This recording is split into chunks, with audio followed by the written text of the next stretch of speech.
ਹੋ ਕਰਦਾ ਕੈਨੇਡਾ ਵਿੱਚੋਂ ਡੀਲ ਸੋਹਣੀਏ, ਮੁੰਡਾ ਪੂਰੀ ਗੈਂਗਸਟਾ ਅਪੀਲ ਸੋਹਣੀਏ। ਜਦੋਂ ਮਹੀਨੇ ਵਿੱਚ 4-4 ਗੀਤ ਸਿੱਟਦਾ, ਕਰਦੇ ਸਟਾਰ ਬੈਡ ਫੀਲ ਸੋਹਣੀਏ। ਹੋ ਕਰਦਾ ਕੈਨੇਡਾ ਵਿੱਚੋਂ ਡੀਲ ਸੋਹਣੀਏ, ਮੁੰਡਾ ਪੂਰੀ ਗੈਂਗਸਟਾ ਅਪੀਲ ਸੋਹਣੀਏ। ਜਦੋਂ ਮਹੀਨੇ ਵਿੱਚ 4-4 ਗੀਤ ਸਿੱਟਦਾ, ਕਰਦੇ ਸਟਾਰ ਬੈਡ ਫੀਲ ਸੋਹਣੀਏ।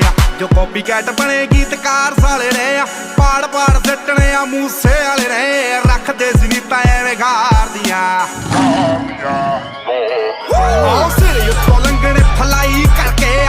ਉੱਚੀਆਂ ਨੇ ਗੱਲਾਂ ਤੇਰੇ ਯਾਰ ਦੀਆਂ, ਉੱਚੀਆਂ ਨੇ ਗੱਲਾਂ ਤੇਰੇ ਯਾਰ ਦੀਆਂ, ਉੱਚੀਆਂ ਨੇ ਗੱਲਾਂ ਤੇਰੇ ਯਾਰ ਦੀਆਂ। ਨਿਗਾਹਾਂ ਕਾਤਲ ਨੇ, ਦਿਲਾਂ ਨੂੰ ਠੱਗਦੇ ਆ। ਸਾਡਾ ਦਿਨ ਵਿੱਚ ਨਾਮ ਬੋਲੇ, ਰਾਤਾਂ ਨੂੰ ਜਗਦੇ ਆ। ਕੋਈ ਕਿੱਥੇ ਮਾਰ ਕਰੂ, ਭੇਤੀ ਰਗ ਰਗਦੇ ਆ। ਉਹ ਤੇਰੀ ਜਿੱਥੇ ਸੋਚ ਮੁੱਕੇ ਆ।